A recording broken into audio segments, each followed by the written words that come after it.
उन्होंने पूरा भाषण शायद वृद्धलाल जी का नहीं सुना है।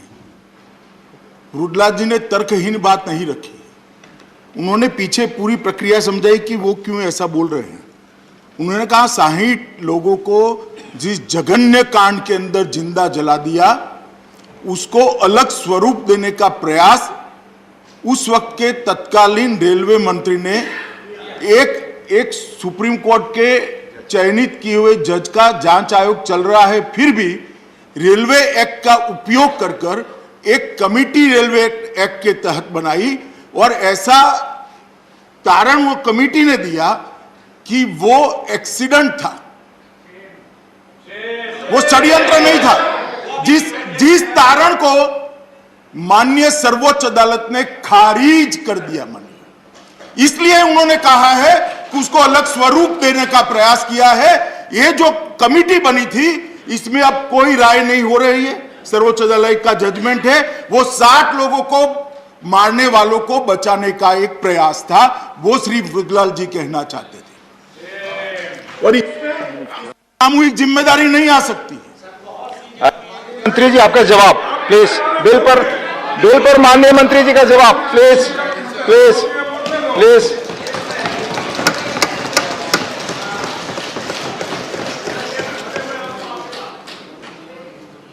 धन्यवाद उपसभापति महोदय। आज जो बिल लेकर मैं इस महान सदन के सामने उपस्थित हुआ हूं, इसमें कांग्रेस पार्टी के श्रीमान पी चिदम्बरम से लेकर श्री ब्रजलाल जी तक 17 लोगों ने अपने अपने अभिप्राय, अपने अपनी विचार रखने का काम किया है। मान्यवर, कुछ सदस्यों ने कुछ धाराओं पर, इसके दुरुपयोग पर आशंकाएं भी व्यक्त की है कि इसका दुरुपयोग हो सकता है। कुछ सदस्यों ने इसकी संवैधानिक वैधता पर भी सवाल खड़े किए हैं कि सुप्रीम कोर्ट ने जो जजमेंट दिए हैं, ये जजमेंट के हिसाब से यह बिल उचित नहीं है। इस सब का मैं डिटेल जवाब दूंगा माननीय। सबसे पहले मैं बिल को लेकर आने वाले मंत्री के नाते इस बिल का उद्देश्य सदन के सामने स्पष्ट करना चाहता हूं, क्योंकि रिकॉर्ड पर रहना चाहिए। मान्यवर, इस बिल का प्रमुख उद्देश्य है इस देश में कानून की अदालतों में जो मामले जाते हैं उसमें दोष सिद्धि का प्रमाण बढ़ाना, ये इसका प्रमुख उद्देश्य है। पुलिस और फॉरेंसिक टीम की कैपेसिटी बिल्डिंग करना, ये इस बिल का उद्देश्य है। थर्ड डिग्री को नाबूद कर कर दोष सिद्धि के लिए साइंटिफिक एविडेंस प्रोसिक्यूशन एजेंसीज को उपलब्ध कराना, यह बिल का मान्यवर उद्देश्य है। और डेटा को सुरक्षित प्लेटफॉर्म पर रखकर उसको निश्चित प्रक्रिया के तहत साझा कर किसी भी नागरिक की प्राइवेसी रिस्क में न आए, उसकी प्राइवेसी का भंग न हो, इस प्रकार का व्यवस्था तंत्र बनाना, ये 4 उद्देश्य लेकर मैं इस महान सदन के सामने ये बिल को लेकर मान्यवर आया हूं। मान्यवर, बहुत बात हुई कि बिल से ये कर देंगे, वो कर देंगे, इस बिल से इसका दुरुपयोग हो जाएगा, मगर मुझे थोड़ा दुख भी है मान्यवर। जो झा साहब ने कहा कि चर्चा का स्तर बहुत अच्छा रहा। झा साहब, चर्चा का स्तर तब अच्छा माना जाता है जब बात बैलेंस तरीके से की जाए। मान्यवर, एक भी विपक्ष के सदस्य ने दोष सिद्धि का प्रमाण कम है और उसको बढ़ाना चाहिए, इसकी जरूरियात ही महसूस नहीं की। हम किस प्रकार का क्रिमिनल जस्टिस सिस्टम चाहते हैं, जिस क्रिमिनल जस्टिस सिस्टम के अंदर हत्या कर 100 में से 66 लोग बरी हो जाए, जिस सिस्टम के अंदर बलात्कार कर 100 में से 60 लोग बरी हो जाए, चोरी कर 100 में से 62 लोग बरी हो जाए, डकैती कर 100 में से 70 लोग बरी हो जाए, बाल अपराध कर 100 में से 62 लोग बरी हो जाए। दोष सिद्धि का प्रतिशत क्या है मान्यवर? कोई नहीं बोला। इतना सारा रिसर्च करते हैं तो इतना भी तो कर लेते और इसको स्पिरिट से रख देते। मान्यवर, हत्या के अंदर सिर्फ 44% लोगों को देश में हम सजा दिला पाते। मैं तो प्राइमरी कोर्ट की बात करता हूं, ऊपर जब जजमेंट आता है तब ये और गिरता है। मान्यवर, बलात्कार के अंदर 39%, चोरी के अंदर 38%, डकैती के अंदर 29% और बाल अपराध के अंदर 37% सिर्फ मात्र। क्या हम इसको बढ़ाना नहीं चाहते हैं? किसी ने इसका सजेशन नहीं दिया, कुछ अच्छे सुझाव देते कि भाई ये बढ़ाने के लिए ये जरूरी है, मगर इसमें इतना ध्यान रखिए, इसमें इतना सुधार करिए, तब तो चर्चा का स्तर ऊपर आया। मैं मान सकता था माननीय अध्यक्ष। मैं और देशों की भी बहुत सारी बातें हुई, उस देश के कानूनों का अध्ययन करे बगैर इसका रेफरेंस दिया गया है। हमारा कानून तो शक्ति के हिसाब से बच्चा है मान्यवर, इससे कठोरतम कानून दुनिया के देशों के अंदर बने हैं। और वहां पर दोष सिद्धि का प्रतिशत देखें, दक्षिण अफ्रीका में 82%, यूनाइटेड किंगडम में 84%, कनाडा के अंदर 64%, ऑस्ट्रेलिया में 97% और अमेरिका में 93%। ये क्यों है? क्योंकि वहां प्रोसिक्यूशन एजेंसी को साइंटिफिक एविडेंस का आधार मिला हुआ है। साइंटिफिक एविडेंस, फोरेंसिक एविडेंस, इसके आधार पर प्रोसिक्यूशन एजेंसी आगे बढ़ती है, इसलिए अदालतों को सजा करना बहुत सरल हो जाता है और जो गुनहगार है उसको कानून की गिरफ्त से भागना बहुत कठिन हो जाता है। क्या हम हमारी क्रिमिनल जस्टिस सिस्टम को उस ओर मोड़ना नहीं चाहते? मोड़ना चाहिए या नहीं चाहिए? ये सदन के सामने ये बिल आया, इसलिए मैं पूछना चाहता हूं, क्या हम सिर्फ राजनीति की कोरी चिंता करेंगे? राजनीतिक चिंताओं का सम्मान है, आपकी शंकाओं का भी जवाब देने का मेरा दायित्व है और मैं दूंगा भी, परंतु आप में से कोई एक तो भला बोलता कि भैया ये जरूरी है मगर इतनी चिंता करिए। एक का मैंने सब भाषण धैर्य से सुने मान्यवर, कहीं पर भी कोई नहीं बोला। मान्यवर, ये बिल लाने का उद्देश्य दोष सिद्धि को बढ़ाना और साइंटिफिक एविडेंस को हमारी प्रोसिक्यूशन एजेंसियों को उपलब्ध कराना है। मान्यवर, एक देश में एक प्रथा होगी, लोकतंत्र में पक्ष और प्रतिपक्ष होना स्वाभाविक है, होना भी चाहिए। हम तो चाहते प्रतिपक्ष मजबूत हो, मगर जनता जो चाहती है वही यहां आता है। हम तो चाहते हैं प्रतिपक्ष मजबूत हो, परंतु अल्टीमेटली वो तो जनता को निर्णय करना है। मान्यवर, कोई भी सरकार बनती है वो विधि से स्थापित होती है। कोई भी सरकार जो बनती है वो विधि से स्थापित होती है और सरकार लोगों के मैंडेट का प्रतिनिधित्व करती है। सरकार की हर लेजिस्लेशन को, हर कानून को शंका की दृष्टि से देखकर एक शंका का गहरा बादल देश के विचारों के आकाश पर बना देना कितना उचित है। जन भावनाओं को गुमराह करना, शंकाओं के औथार के नीचे आप हर चीज को जनता के मन में भय उत्पन्न करना, ये कितना ठीक है मान्यवर? हमने कहीं ना कहीं इसका विचार करना पड़ेगा। ये सरकार कोई पार्टी नहीं बनाती है, पार्टी तो अपना एजेंडा लेकर जनता के सामने जाती है, जनता वोट करती है और उसमें से सरकार बनती है। ये सरकार संविधान बनाता है, संविधान की धाराएं बनाती है, शपथ संविधान के लेने पड़ते हैं, तो सरकार के हर इंटेंट शंका खड़ी करना और शंका का एक बादल खड़ा कर लोगों को गुमराह करने का प्रयास, मान्यवर लोकतंत्र के लिए उचित नहीं है। और मैं देख रहा हूं हर एक सरकार के कदम को राजनीतिक तराजू के अंदर ही तोला जाता है। हर एक सरकार के कदम को पक्ष और विपक्ष की भाषा में ही देखा जाता है। सरकार के हर उद्देश्य को इसका ये उपयोग हो जाएगा, उसका वो उपयोग। मैं समझ रहा हूं आपको शंका आना स्वाभाविक है, क्योंकि जब आप पावर में थे तब किया है दुरुपयोग, आपने किया है दुरुपयोग, मगर हम उनमें से नहीं है, नहीं है, निश्चित रूप से नहीं है। मैं बोलूंगा तो पसंद नहीं आएगा, कहेंगे पुरानी बात है। मैं बोलूंगा तो पसंद नहीं आएगा, आप तुरंत कहेंगे पुरानी बातें। पुरानी ही है क्योंकि आपकी सत्ता पुरानी हो गई, तो बात तो पुरानी ही आएगी। आज तो आप विपक्ष में बैठे हो मान्यवर, पर मैं इसमें जाना नहीं चाहता। कुछ सदस्यों ने ह्यूमन राइट की बात करी। मैंने कल भी लोकसभा में कहा था 2 दिन पहले कि मान्यवर ह्यूमन राइट के 2 पहलू होते हैं।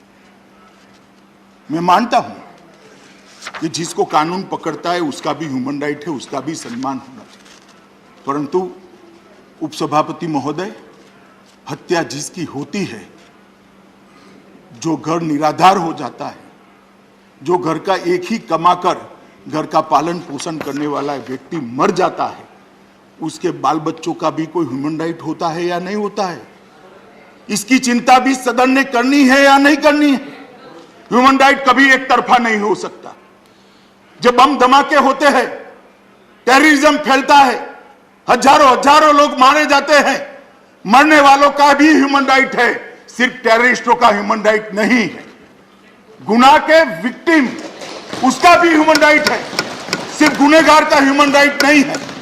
अगर हम कानून बनाने वाली संस्थाएं ये दोनों ह्यूमन राइट के बीच में भले बुरे का अर्थ नहीं समझेगी, दोनों के बीच में संतुलन नहीं बनाएगी, तो हम किसको प्रोटेक्ट करना चाहते हैं? जो लोग कानून के भरोसे अपना जीवन जीना चाहते हैं, जिनकी संख्या 97% से ज्यादा है, इसकी चिंता न करें।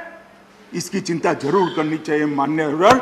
आप लोगों को जिसकी चिंता करनी है करिए, हम तो वो 57% कानून के हिसाब से लोगों को, जीने वाले लोगों के ह्यूमन राइट की चिंता करने वाले मान्यवर। स्वतंत्रता का सबको अधिकार है। सुप्रीम कोर्ट के कई जजमेंट विद्वान लोगों ने यहां कोट किए, मगर हर जजमेंट में से सिलेक्टिव पार्ट ही अपना लेकर पढ़े। उसके आगे लिखा है कि स्वतंत्रता इस मात्रा में ही उपयोग होनी चाहिए कि किसी और की स्वतंत्रता का हनन न हो जाए। स्वतंत्रता का मतलब स्वच्छंदता नहीं होता है। स्वतंत्रता के दायरे हैं।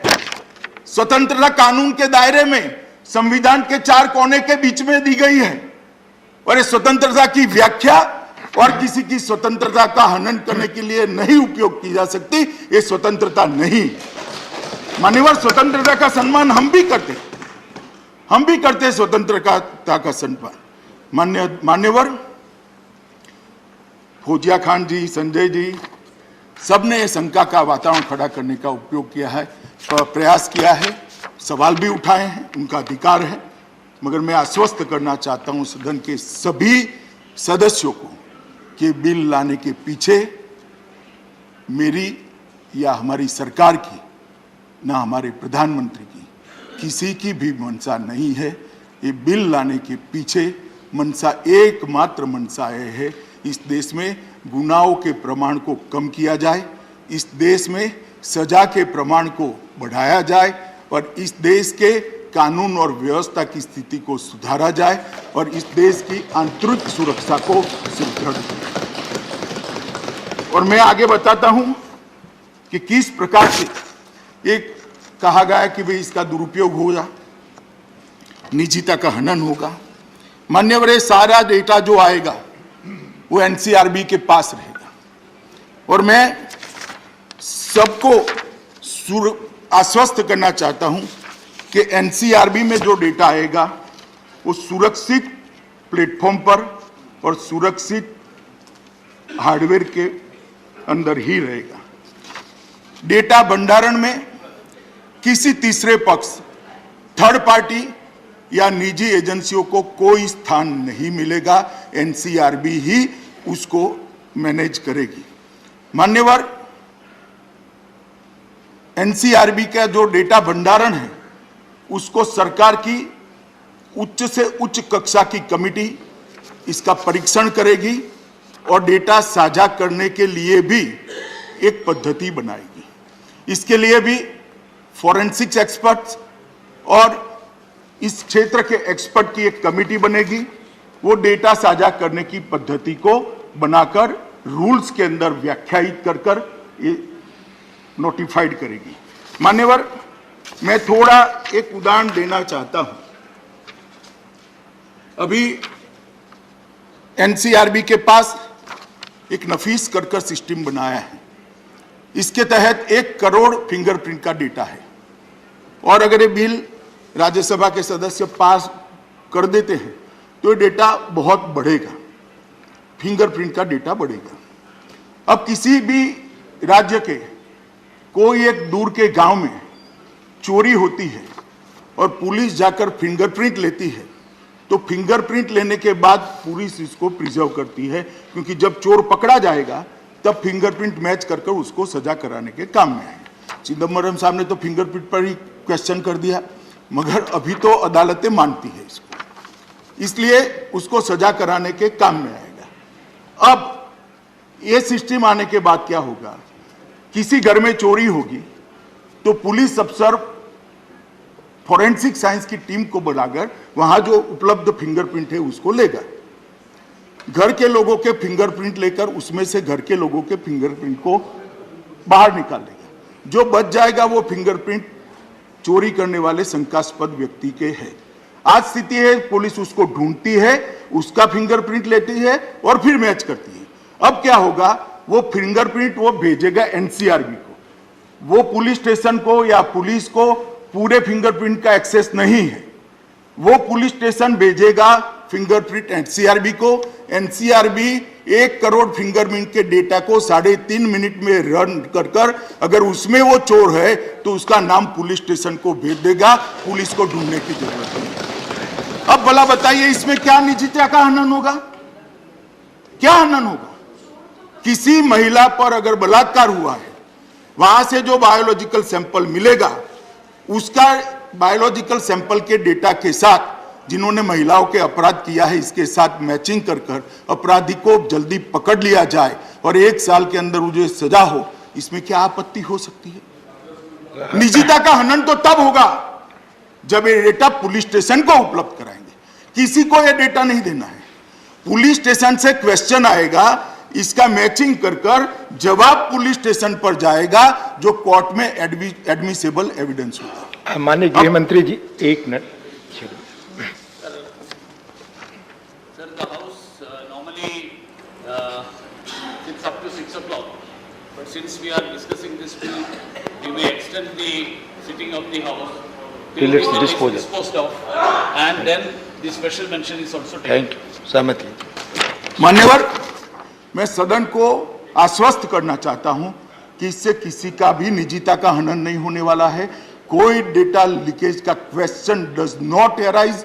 रूल्स के अंदर इसकी रिस्पॉन्सिबिलिटी भी फिक्स की जाएगी और इसकी जिम्मेदारी भी तय की जाएगी। जो डेटा रखने वाले हैं उसकी जिम्मेदारी। और आजकल तो मान्यवर टेक्निक बहुत आगे गई। कोड के बगैर डेटा नहीं मिलेगा। इसका कंप्यूटर की क्लॉक में समय भी निश्चित हो जाएगा और उसका एक कंप्यूटराइज्ड रजिस्टर होगा कि किसकी डिमांड पर, किस एजेंसी की डिमांड पर ये डेटा का एक्सेस किया गया है। मान्यवर, इसके अंदर इतनी शंका ना मान्य संसद सदस्य रखे ना जनता को रखने की जरूरत है। नहीं, इसको पूरे विचार के साथ ही हम नोटिफाइड करेंगे। पूरी सिस्टम बनाने के बाद ही नोटिफाइड करेंगे और रूल्स भी इसके सारे तज्ञों के साथ चर्चा करने के बाद हम नोटिफाइड। मैं इसलिए कहता हूं कि अगर शंका राजनीति से प्रेरित नहीं है तो इसका निरसन जरूरी है। सभी लोगों की शंकाएं राजनीति से प्रेरित है ऐसा मैं नहीं मानता, इसलिए मैंने इसको समझाने का प्रयास किया। मान्यवर, 2014 में देश के प्रधानमंत्री मोदी जी ने स्मार्ट पुलिसिंग की एक व्याख्या देश के सामने रखी थी और स्मार्ट पुलिसिंग की व्याख्या को उन्होंने बहुत स्पष्ट किया है, क्योंकि इस देश में जब तक पुलिसिंग के पद्धति को बदला नहीं जाता, इस देश के अंदर दोष सिद्धि के प्रमाण को बढ़ाया नहीं जाता और गुनाहों के प्रमाण को भी कम नहीं किया जा सकता। मान्यवर, इन्होंने एस से कहा था स्ट्रिक्ट और सेंसिटिव, एम से कहा था मॉडर्न और मोबाइल, ए से कहा था अलर्ट बट अकाउंटेबल, आर से कहा था रिलायबल एंड रिस्पॉन्सिव, टी से कहा था ट्रेन और टेक्नो सेवी। ये जो बिल है मान्यवर, ये टी को एड्रेस करने वाला है। देश भर के सभी प्रिजन के अफसर को, सभी पुलिस अफसरों को इसकी टेक्नोलॉजी से ट्रेन करने का अभियान भारत सरकार के बीपीआरएनडी और हमारा एनसीआरबी उठाने वाला है मान्यवर। इनको ट्रेन करेंगे और उनको टेक्नो सेवी भी बनाएंगे और तब जाकर ये बिल की मंशा सब पूरी होगी मान्यवर। क्या हम आगे बढ़ना नहीं चाहते मान्यवर? ये सदन ने भी ये सोचना पड़ेगा कि हम वही रहना चाहते हैं, सिर्फ राजनीति की गुल्ला डंडी खेलकर देश का विचार नहीं करेंगे हम। अरे बहुत सारी चीजें राजनीति के करने के लिए, मैं बंगाल आऊं चुनाव के लिए तब कर लो भाई, कौन डरता है? कर लेंगे दो दो हाथ, हम नहीं डरते। मगर जहां तक जनता के संरक्षण का सवाल है, उसकी सुरक्षा का सवाल है, पुलिस को ताकत देने का सवाल है, गुनहगारों को सजा कराने का सवाल है, मुझे लगता है मान्यवर इसमें किसी ने राजनीति नहीं करनी चाहिए। और ये जो बिल मैं लेकर आया हूं, ये एक अकेला हमारा प्रयास नहीं है मान्यवर। विगत 2.5 साल के अंदर ढेर सारी चीजें मोदी जी के स्मार्ट पुलिसिंग की व्याख्या को चरितार्थ करने के लिए गृह विभाग ने की है। मोदी जी ने जो व्याख्या की है, इसके 8 बिंदुओं पर गृह मंत्रालय काम कर रहा है।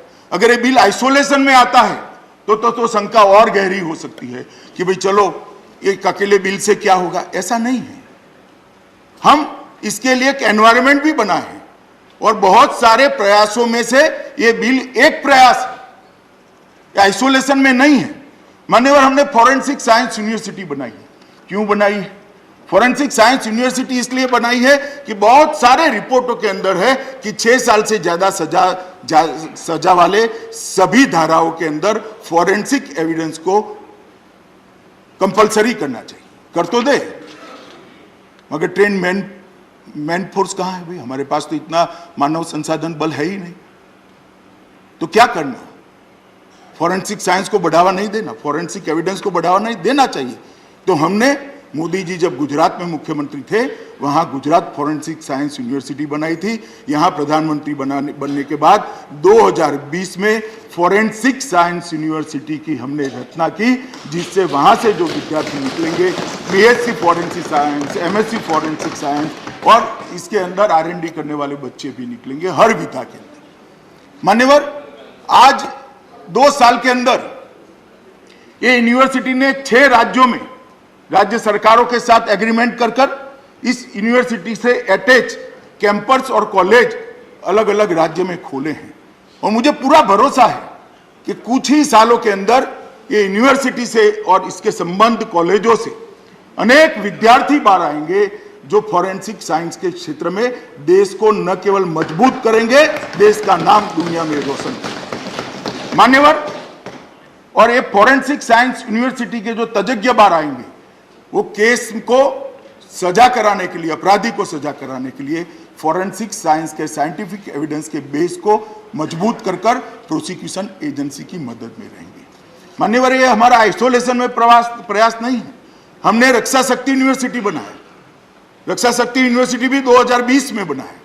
और रक्षा शक्ति यूनिवर्सिटी के तहत जो बच्चे, कुछ बच्चे चाहते हैं बचपन से कि मैं डॉक्टर बनूं, कुछ वकील बनना चाहते हैं, कोई पत्रकार बनना चाहते हैं, कोई राजनीति में आना चाहते हैं। इस तरह से बहुत सारे बच्चों की मंशा होती है कि मैं रक्षा के क्षेत्र में काम करूं, मेरी कैरियर में रक्षा के क्षेत्र में बनाऊं। तो उनके लिए कोई स्पेशलाइज कोर्स ही नहीं है। वो तो बेचारा बीएससी करता है, बीए करता है, बीकॉम करता है, फिर एग्जाम देता है, शरीर तगड़ा है तो सिलेक्ट हो जाता है और फिर उसकी ट्रेनिंग होती है। तो क्यों नहीं ऐसी यूनिवर्सिटी बनाई जाए जो रक्षा के साथ जुड़े हुए सभी क्षेत्रों के अंदर एक स्पेशलाइज्ड फोर्स खड़ा करे, एक एक्सपर्ट्स खड़ा करे। रक्षा के क्षेत्र के साथ बहुत सारी विधाएं जुड़ी हुई है, तो इसके लिए, उसकी ट्रेनिंग के लिए, उसके स्पेसिफिक अध्ययन के लिए हमने रक्षा शक्ति यूनिवर्सिटी बनाया है मान्यवर। और रक्षा शक्ति यूनिवर्सिटी भी आने वाले दिनों में पूरे देश के अंदर अपने संबंध कॉलेजों को बढ़ाने वाली है मान्यवर। नेक्स्ट जनरेशन क्राइम को हमने समझना भी पड़ेगा और उसके सर्कल को तोड़ना भी पड़ेगा। हम चाहते हैं कि पुलिस, देश की कानून प्रवर्तक एजेंसियां क्रिमिनल से 2 कदम आगे रहे, पुलिस से क्रिमिनल 2 कदम आगे न रहे। पुलिस को सुसज्ज करना पड़ेगा। आप ह्यूमन राइट, प्राइवेसी, ये सारी चीजों को कर कर पुलिस के हाथ में हथकड़ी लगा दोगे और उसको तैरने के लिए स्विमिंग पूल में डालोगे और कहोगे जाओ भैया गोल्ड मेडल लेकर आ जाओ, वो नहीं आ सकता। उसके हाथ को सशक्त करना पड़ेगा, उसके हाथ को मजबूत करना पड़ेगा, उसके हाथ में भी वेपन देना पड़ेगा। तो ये प्रयास पुलिस को सशक्त करना है, कानून प्रवर्तक एजेंसियों को सशक्त करने के लिए प्रयास है मान्यवर। नेक्स्ट जनरेशन क्राइम को हम चिर पुरातन पद्धतियों से हैंडल नहीं कर सकते। हमने भी नेक्स्ट जनरेशन की तकनीक को अपनाना होगा और पुलिस को इससे लैस करना होगा, पुलिस को इसके ट्रेन करना पड़ेगा। भारत सरकार ने मोदी जी के मार्गदर्शन में मॉडस ऑपरेंडी ब्यूरो भी बनाया है। ये ब्यूरो देश भर में एनसीआरबी के पास जो क्राइम का रिकॉर्ड आता है उसका एनालिसिस करता है और विशिष्ट प्रकार के क्राइम करने वाले लोगों की मॉडस ऑपरेंडी क्या होती है इसका स्टडी करता है, इस पर डिस्कशन होता है, इसके समाधान ढूंढे जाते हैं और वो समाधान बीपीआरएनडी के माध्यम से देश भर की पुलिस को भेजे जाते हैं। ये भी हमने नया इनिशिएटिव लिया है। आईपीसी, सीआरपीसी और एविडेंस एक्ट में भी हम बदलाव करने जा रहे हैं। ये भी बहुत पुराने हो चुके, इसको भी बदलाव, मैंने सभी मान्य संसद सदस्यों को पत्र भी लिखे कि आपका कोई इसमें सुझाव हो तो आप जरूर भेज दीजिए, हम इसको अभी बना रहे हैं। और जहां तक बात करा कि भाई स्टैंडिंग कमेटी को देना, मैं आपको विश्वास दिलाता हूं सीआरपीसी, आईपीसी और एविडेंस एक्ट तीनों को सुधार कर हम लाएंगे। निश्चित रूप से गृह विभाग की स्टैंडिंग कमेटी को देंगे और जांच परख कर ही मैं उसको गृह के अंदर, उसमें मुझे कोई आपत्ति नहीं, परंतु इस बिल में इतने बड़े बदलाव ही नहीं हो रहे। मैं बाद में एक्सप्लेन करता हूं, मैं तो रिक्वायरमेंट पर हूं। चिदम्बरम साहब ने और सारे लोगों ने जो जवाब दिए उसके मुझे जवाब देने मान्यवर। इसके अलावा हमने डायरेक्टर ऑफ प्रोसिक्यूशन का कार्यालय का भी सभी जगह, सभी राज्यों को मैंने पत्र लिखा है, एक डायरेक्टर ऑफ प्रोसिक्यूशन होना चाहिए जो प्रोसिक्यूशन एजेंसी को, हर राज्य की पुलिस को उस पर निगरानी रखे कि प्रोसिक्यूशन ठीक तरीके से हो। और ढेर सारे हमने ई गवर्नेंस इनिशिएटिव भी मान्यवर लिए हैं। मैं ई गवर्नेंस इनिशिएटिव को इसलिए बताना चाहता हूं कि सारी जो शंकाएं हो रही हैं वो शंकाओं का 2 मिनट में निरसन हो जाएगा ध्यान से सुनने के बाद। मान्यवर, एक सीसीटीएनएस कर एक नेटवर्क सिस्टम भारत सरकार का चलता है। मैं इस ग्रुप को इन्फॉर्म करना चाहता हूं कि 16,390 मतलब 100% पुलिस थानों ने सीसीटीएनएस नेटवर्क को अपना लिया है और पूरे देश के थाने सीसीटीएनएस नेटवर्क से चलते हैं। और 99% पुलिस स्टेशन में अब एफआईआर सीसीटीएनएस में सीधे दर्ज हो रही है।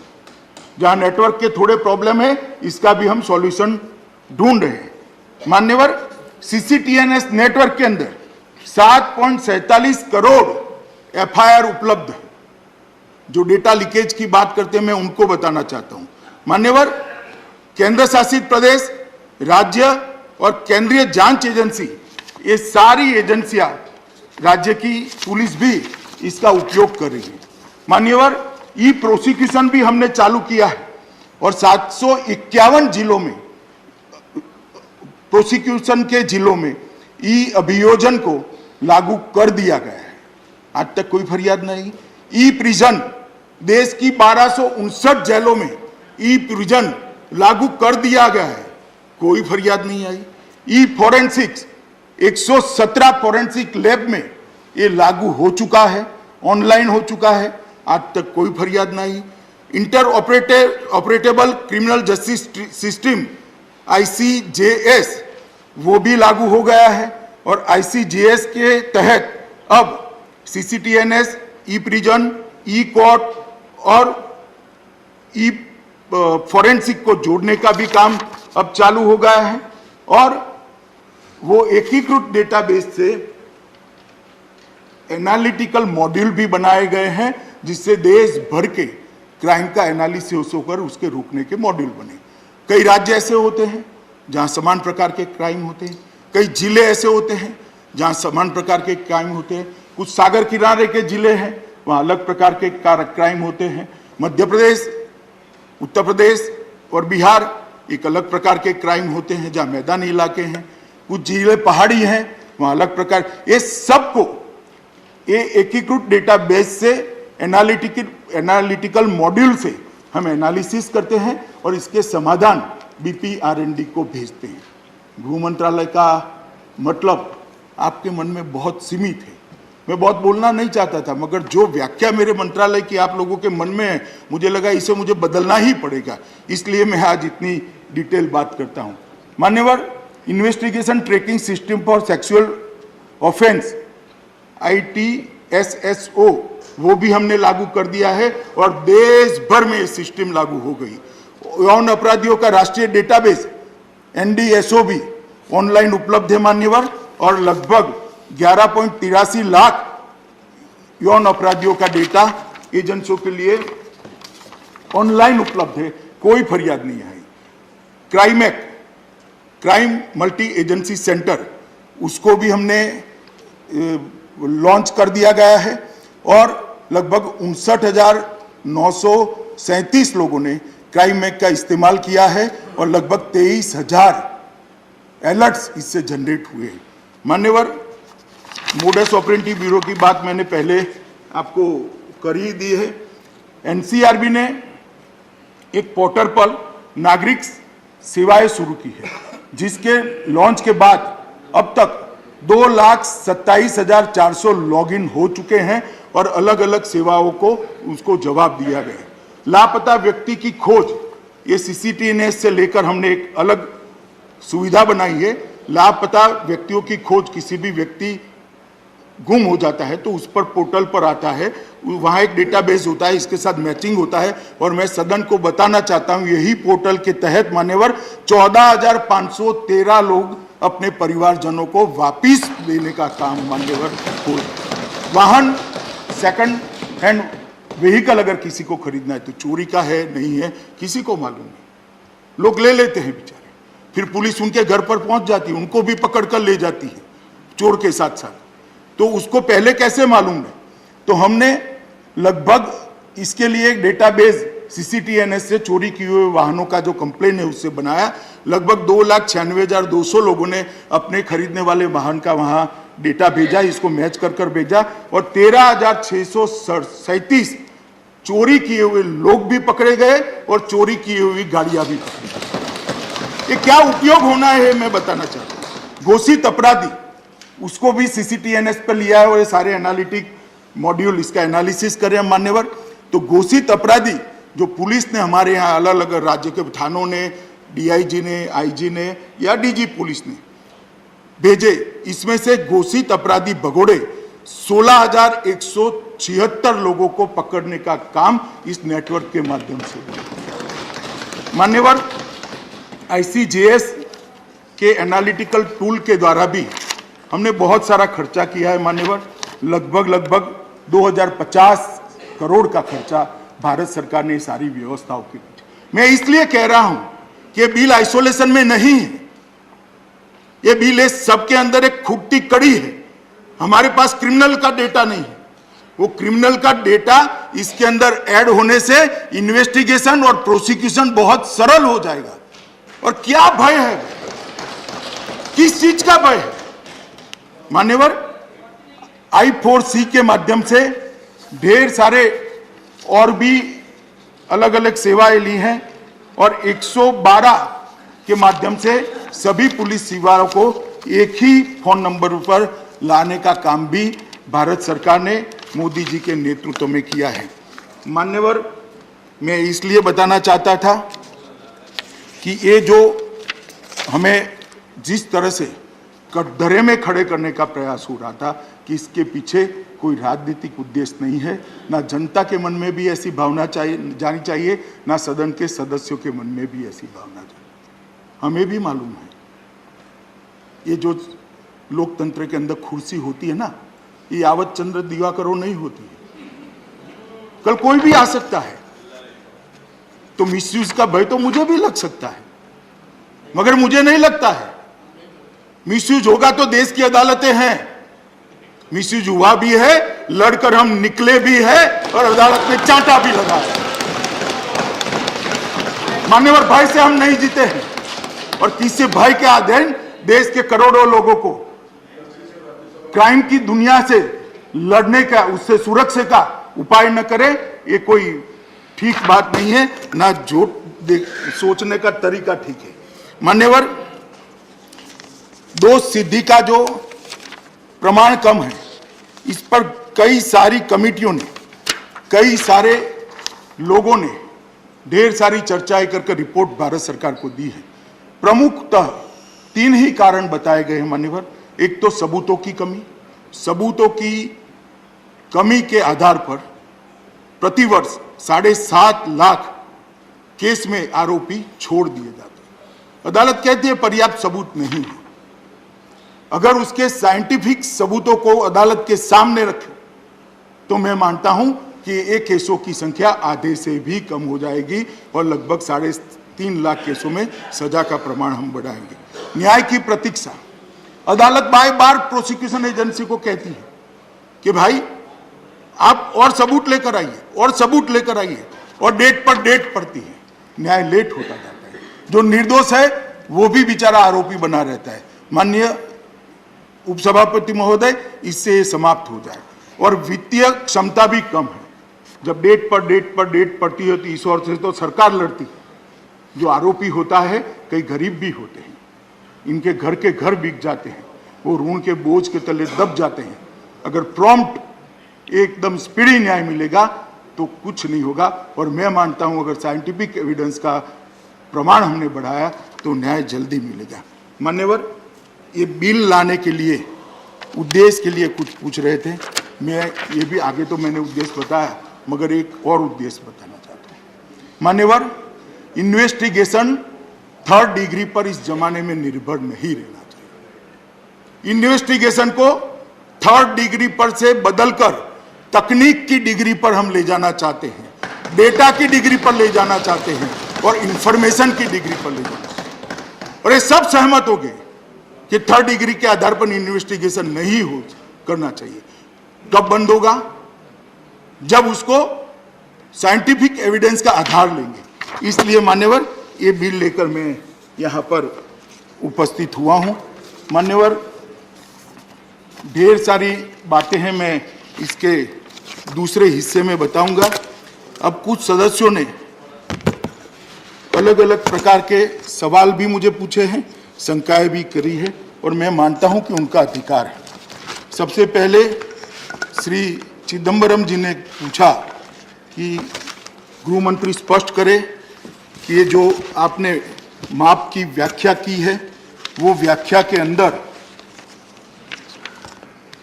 के अंदर नार्को एनालिसिस, ब्रेन मैपिंग और पॉलीग्राफ टेस्ट आता है या नहीं आता है? ना जी, नहीं आता है। इस बिल का कोई प्रावधान किसी भी कैदी का नार्को एनालिसिस, पॉलीग्राफ टेस्ट या ब्रेन मैपिंग करने की इजाजत नहीं देता है। ये मैं रिकॉर्ड पर कह रहा हूं, तो इसलिए किसी को ये शंका रखने की जरूरत नहीं है। उन्होंने कहा, इसके बाद पूछा मान्यवर कि पुत्तुस्वामी केस में जो निर्देश दिए गए हैं उसका उल्लंघन हो रहा है। जरा भी उल्लंघन नहीं हो रहा है। पुत्तुस्वामी केस के अंदर उन्होंने और लोगों की स्वतंत्रता पर इसका ओवरलैप न हो इसलिए 3 अपवाद दिए हैं। ऐसा कानून सक्षम विधायिका द्वारा बनाना चाहिए। मैं मानता हूं ये सक्षम विधायिका है, चिदम्बरम साहब भी मानते होंगे। ऐसा यह वैध देश हित में होना चाहिए। तो जिन्होंने गुनाह किया है उसको सजा कराने से बड़ा वैध देश हित क्या हो सकता है बोले? तो ये वैध देश हित के अंदर भी है। मान्यवर, तीसरा उन्होंने कहा है कि अनुपातिक होना चाहिए। मान्यवर, ये कानून जो है वो अनुपातिक भी है, इसमें मुझे कोई डाउट नहीं है। कानून प्रवर्तन एजेंसियों का हाथ मजबूत करने और अपराध को सिद्ध करने के और इसके द्वारा व्यक्तियों के, जो प्रताड़ित व्यक्ति हुए, इसके मौलिक अधिकारों का रक्षा में के बीच में संतुलन बनाने के लिए कानून लेकर हम आए हैं। अभी एक तरफा ही है, जिसका अधिकार छीना जा रहा है, जो विक्टिम है, इसके अधिकार के लिए कोई प्रोविजन नहीं है। ये जो कानून है विक्टिम को प्रोटेक्ट करने के लिए है और जो अपराध करने वाले हैं उसको सजा करें। ये किसी भी तरह से ये पुत्तुस्वामी केस के निर्दोषों का उल्लंघन मान्यवर नहीं करता है। इन्होंने 14, 19, 20, 3 और 21 के तहत मौलिक अधिकारों के उल्लंघन के लिए कहा। मैंने इसको मान्यवर एड्रेस किया है। उन्होंने कहा है, एक उल्लेख धारा 3 का किया। मैं वो ठीक है, बिल पढ़ेगा तो मैं पढ़ूंगा तो मैं भी कहूँगा, मगर मैं इतना स्पष्ट कर देना चाहता हूँ कि धारा 3 के अंदर रूल्स बनाने के लिए भारत सरकार को अधिकार है। इसकी व्याख्या भी हम करेंगे और ये सुनिश्चित करेंगे कि पॉलिटिकल आंदोलन वाले किसी भी व्यक्ति को सिर्फ पॉलिटिकल आंदोलन के लिए ये अपने माफ न दें। मगर पॉलिटिकल नेता का अगर क्रिमिनल केस में अरेस्ट होता है तो उसको फिर नागरिक के एतपार रहना पड़ेगा। परंतु पॉलिटिकल आज्ञा का मतलब पुलिस की आज्ञा का उल्लंघन या तो किसी भी प्रकार की निषेधाज्ञा का उल्लंघन, इस प्रकार के उल्लंघन के लिए किसी भी पॉलिटिकल व्यक्ति का नाम नहीं लिया जाएगा। मैं सदन को आश्वस्त करना हूं मान्यवर, और इसके लिए हम रूल्स में प्रोविजन भी करेंगे। रूल्स बनाने का हमने पीछे एक हमारा अधिकार भी रखा है। बिल को ध्यान से जिन लोगों ने पढ़ा होगा उसको मान्यवर मालूम होगा। मान्यवर, जो यही है, अगर नागरिक धरना देता है तो उस पर केस होगा, जिसकी मैंने बात कर ली। पुत्तुस्वामी केस वाली भी बात मान्यवर मैंने कर ली है। मान्यवर, इसके बाद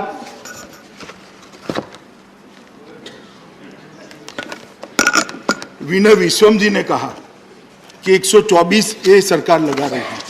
हम 124A के दुरुपयोग के पक्ष के नहीं हैं, मगर विनय विश्वम जी केरल से कम्युनिस्ट पार्टी के सांसद को 124A का क्यों आप उठा रहे हो? आप तो लोगों को मार दिए भैया। मेरी पार्टी के 100 लोगों की हत्या राजनीतिक कारणों से केरल में हुई, पूरी की पूरी जान चली गई है उनकी, और आप हमें 124 से समझा रहे हो? क्या 124 से समझा रहे हो? प्लीज मैं 124 को मैं स्वीकार नहीं कर रहा हूं कि हम इसका दुरुपयोग करें। मैं इतना ही कहता हूं, कम से कम केरल से आए हुए कम्युनिस्ट पार्टी के कार्यकर्ता को, सांसद को ये नहीं उठाना चाहिए। ये please no please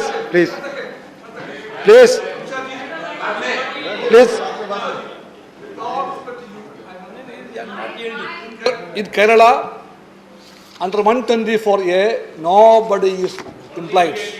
thank you. Yes, please. Thank you I Vinay ji. request you to correct yourself. आप एक नाम बताइए। Please.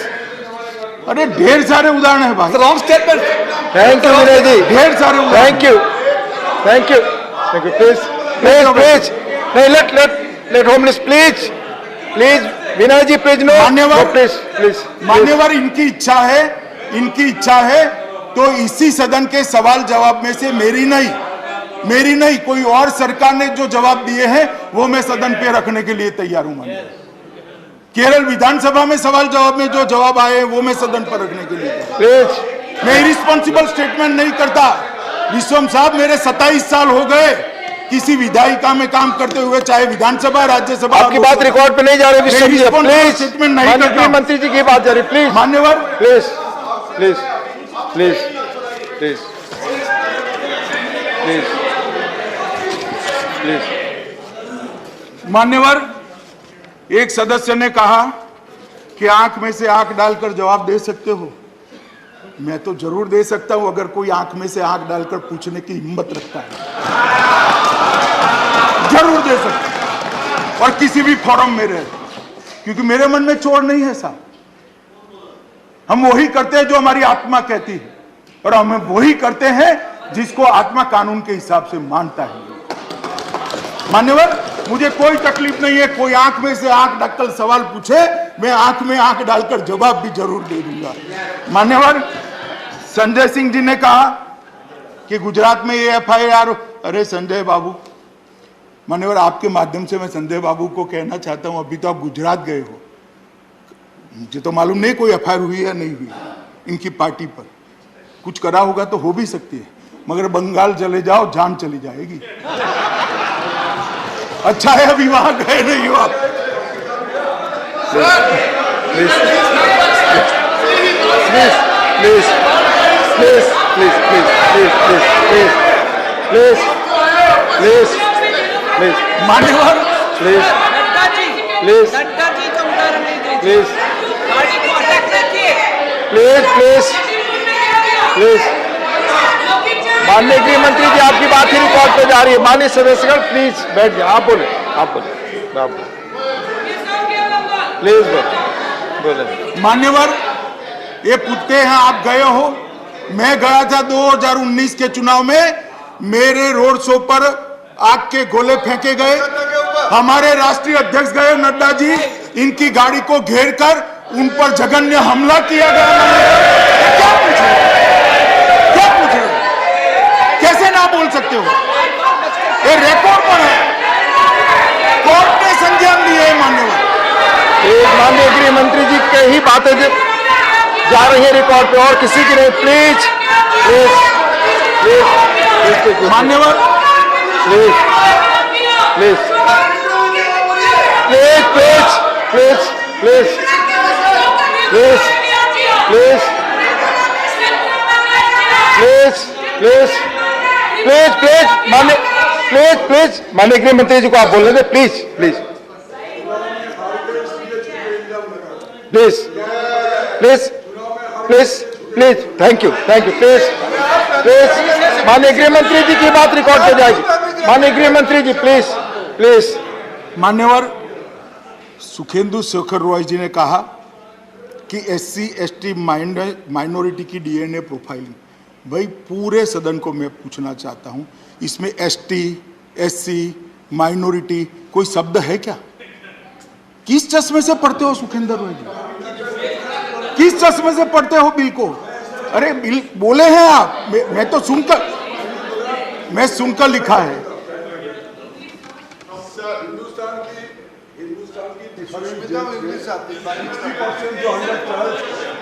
वो 60% अंडर ट्रायल्स है, OBC, SC, ST, minority. Thank you, यही मैं बोला। Thank you. तो मान्यवर, अंडर ट्रायल है, इसकी जात या धर्म क्या देखना?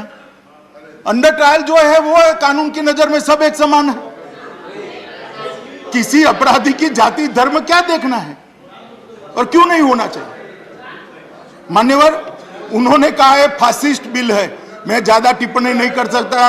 वो टीवी पर ममता दीदी देखती होगी, सारे CR सुधारने के लिए खड़े हो जाते हैं, इसलिए मैं ज्यादा कुछ कहना नहीं चाहता मान्यवर। मगर फासिस्ट शब्द की कड़ी से कड़ी व्याख्या को बंगाल की सरकार ने बदल दिया है मान्यवर, और फासिस्ट की नई डेफिनेशन,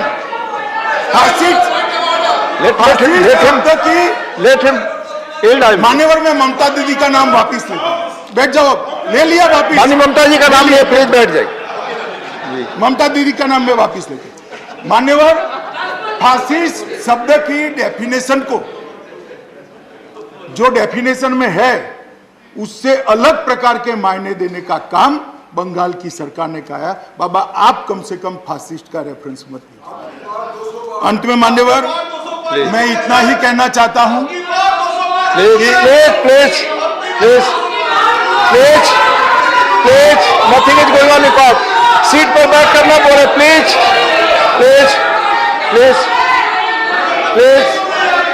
मान्यवर